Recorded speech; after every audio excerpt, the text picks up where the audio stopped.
And welcome here to our one-on-one conversation with Gabriel Feitosa. He's the dog groomer from viral fame who turns his clients into all sorts of things, Gabriel, right? Pokemon characters, zoo animals, creatures from literature, everything in between. You own your own company as well, more than 2.1 million followers on TikTok and Instagram combined.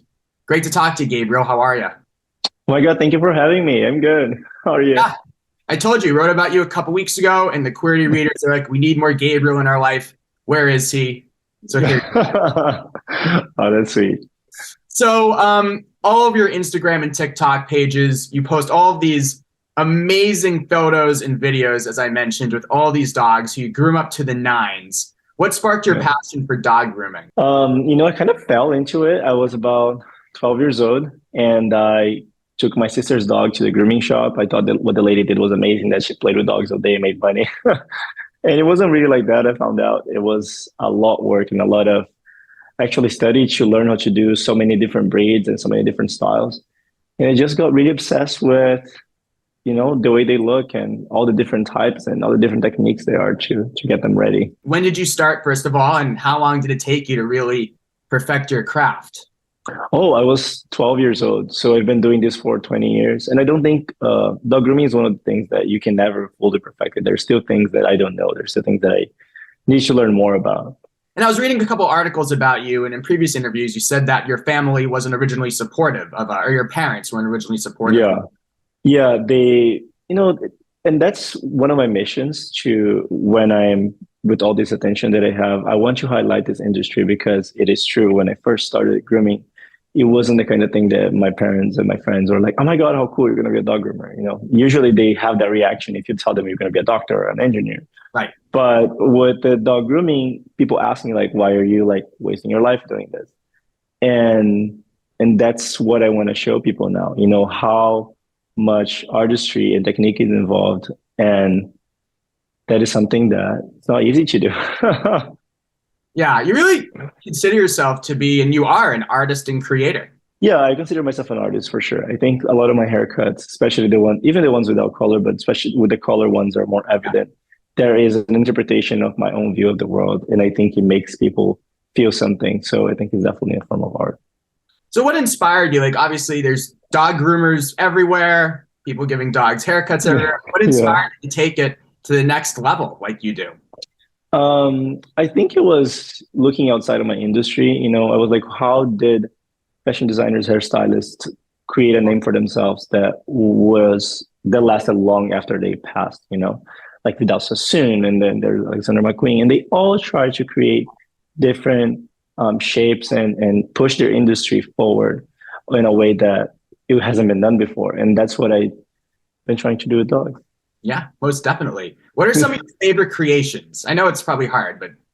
Yeah, I think, I love the tigers, but I think one of my favorite ones is the goldfish that I did on the first episode of Pooch Perfect.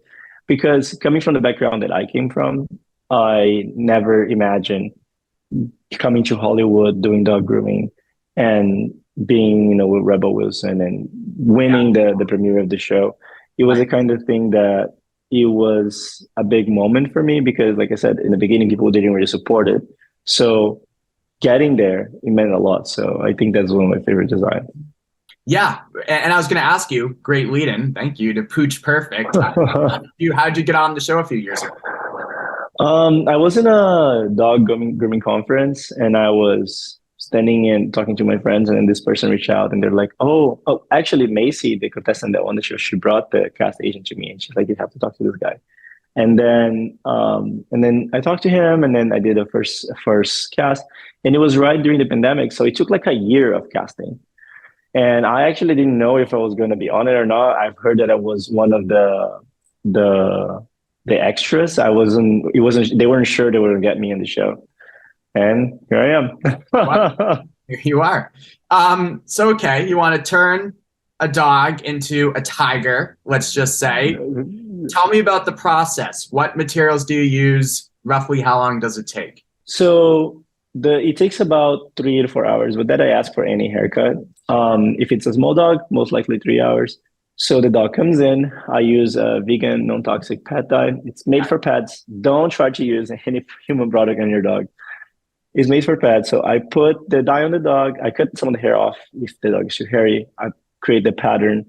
Then the dog sits for 15 minutes and then it's a bath and a haircut. I just wash, dry, and give them a trim. And it's completely safe for animals, as you were saying. Yes, I've eaten it in my Instagram. If you see my link feed, my pin videos, I've like eaten it. Like, guys, this is okay. But I get it, because people haven't seen this before. So I think the first time that they see it, they're like, "Oh my God, what's happening?" But it's totally safe. I was mentioning earlier that you post a lot of videos on TikTok, a huge following on there. What do you like most about the platform? I like the fact that, on TikTok, it doesn't matter who you are. You can have an audience. And for me specifically, that I'm trying to do something that people haven't seen before, it created a great opportunity for me to put my work out there and get people to see it. And now I can actually do what I want, which is to show people how cool dog grooming is. So Pride season, of course, is right around the corner. Very exciting. But I've been wondering, since you spend so much time with dogs, what's the best city for Pride if you're a dog, you think? What creature friendly? Actually, I'm biased to say, but I think it could be San Diego. It has great pride. There's a lot of dogs in the parade and has great weather. So I think couldn't be bad to be a dog during Pride in San Diego. Or a person. And a great dog groomer. Oh my God. There's the best dog groomer in San Diego too. Do you do any Pride designs or haircuts? Yeah, actually one of my most popular ones, which is a dog that she has a pink and blue ear and the body, it's a rainbow. I don't know if you've seen her twirling on my social media. She's actually inspired by Pride because her head is basically the trans flag, which is pink. There's a white stripe in the middle and a blue. And then the body, it's a rainbow that originally in the first design that I did for the show, it was tied with a bow and it had the color black and brown also. So now we just, she just likes to put like a heart or a star on it, but that's a full on Pride design. What are some of your favorite Pride anthems? You mean like pop divas? Songs. I mean, we have some great ones. Padam Padam, I love, just got released. Oh my God, I was just gonna say about that one. I was like, well, this year's definitely that one. Definitely kind of Minogue. But I mean, there's so many. But okay, let's say Padam Padam. And Dua Lipa is coming out with a new song. She is? Oh my God, I'm so out of it. I didn't even know I am. With the Barbie movie, I mean. Oh right. I saw the promo for that. I'm excited. Us gays, we just keep eating. It's really quite bad. Oh, please introduce us to your current This is Yaya. She is 5 months old. She is white for now. Ooh, what's in her? I have no idea. Still, she's white for now. So we know that a different color is in Yaya's future, but what's in your future? What's next for you this year? I want to open a store in LA. I'm working on that. I've been working on spreading more the word. I want to create like a online social media course that I've been working on. Maybe a YouTube channel. It's a lot to all at once. So for now, I'm just going to try to focus on those 3 things. That sounds like plenty of activities, and I'm sure. Yes, it is. Gabriel, it was great chatting with you. But before we leave, tell the people how they can follow you on social. You can find me on Instagram and TikTok. My handle is Gabriel Feitosa Grooming. And there's my website. Come see my store in San Diego. And that's it. A great place to be, both a gay person and a dog. So, oh yeah. Gabriel, thank you for the time. Thank you, Alan.